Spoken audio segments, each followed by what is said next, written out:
Why things aren't working in America?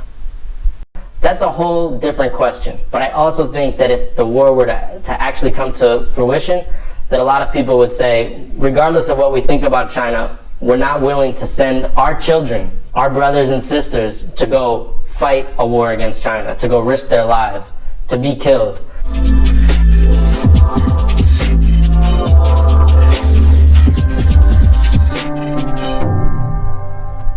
The U.S. is a hypocritical society, if that was the one word, hypocrisy.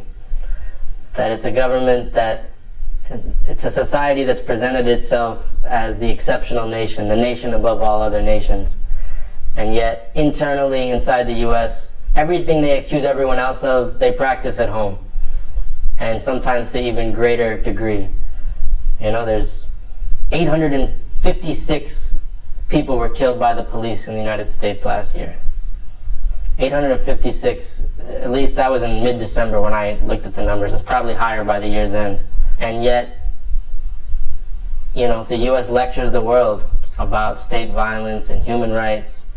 It's as if the U.S. is not a human rights violator. So, and that's just one example. You could take almost any category, and when you start to scrutinize it, you find hypocrisy. The U.S. obscures its own history of modernization, in fact. People just think the U.S. arrived as a modern society or something. You know, the U.S. is founded by slaveholders, drug dealers. You know, they were selling tobacco and sugar. People were stealing the land. And the fact that they had this huge territory where they basically expelled everyone, committed genocide, had this property for free that had all this land, it allowed the U.S., it had certain advantages in terms of its modernization process, but even still, when it industrialized, it used massive amounts of child labor, massive amounts of immigrant labor, people who were worked to death. Every major infrastructure project in the 1800s and early 1900s in the United States, the bridges, the canals, the tunnels, they had huge amounts of suffering attached to them. This was the human cost of so-called modernization. And there was such enormous inequality that was generated at that time from inside the U.S. and then also basically colonialism, neo-colonialism, slavery.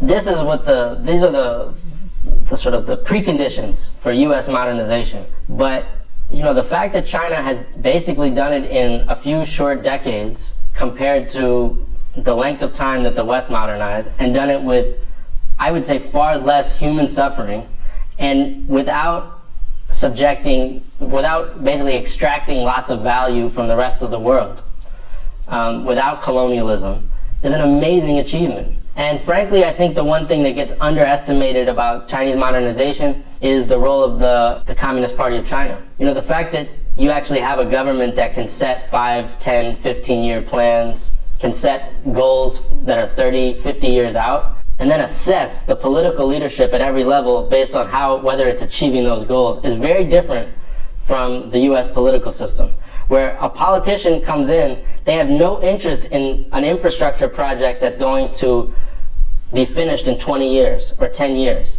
They have no interest in a poverty alleviation program that's not going to deliver immediate results. Why? Because their election is coming up in 2 years or 4 years. It's so competitive, so individualistic, focused really around short-term thinking.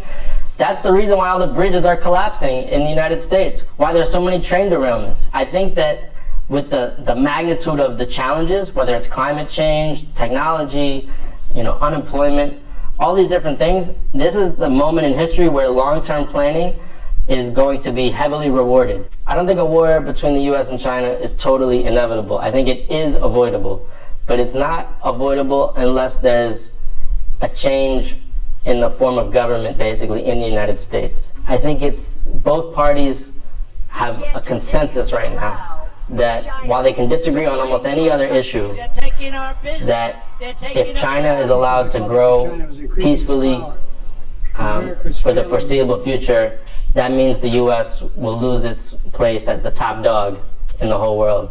And both parties are united that this is completely an unacceptable outcome It's true that people in the US now have a more negative view of China than they did a few years ago because of the nonstop propaganda. People's perceptions of China can change a lot based on this propaganda. But does that mean that people in the US actually are willing to go to war with China? That's a whole different question. But I also think that if the war were to actually come to fruition, that a lot of people would say, regardless of what we think about China, we're not willing to send our children, our brothers and sisters, to go fight a war against China, to go risk their lives, to be killed.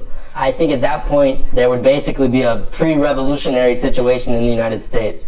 And so that's why I think the US knows this, and they're trying to, instead of have actual war with China, what they're trying to do is increase the pressure on China, to encircle China, to use information war, hybrid war, financial war, to try to stimulate more contradictions inside of China.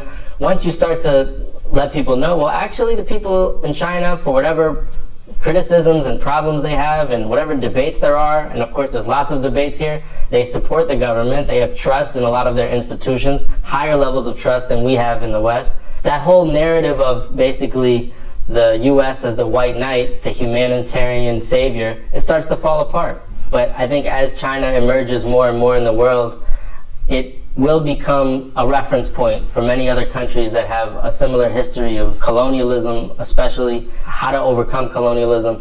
So my hope is that China again can become a reference point for an alternative model. In Latin America and Africa, people are tired of a financial system where they become deeply indebted, where they are basically made to produce only one crop or one natural resource. They have no strategic leverage or advantage in the global trading system. And China represents an alternative. China represents usually better terms when it comes to loans, better trade agreements, less strings attached, more political autonomy where China doesn't try to, pick and choose who's going to lead the different governments of the global south. So if you're a government in Africa or Latin America, that's going to become very attractive after you've been dealing with the IMF for decades. It's not like any one country is perfect. But the whole narrative of neo-colonialism, that is an invention that is being designed to preserve Western hegemony in Africa.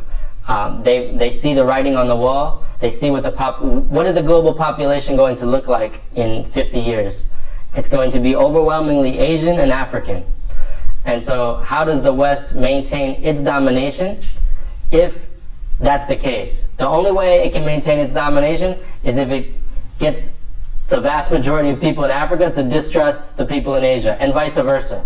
So they have an interest in building now a narrative that splits up any kind of unity, strategic unity between Asia and Africa. I think this is to them the greatest threat they're facing. Hello friends, we come to the end already. Have you subscribed yet? Yes, press the subscribe button and the like button and the share button, and thank you.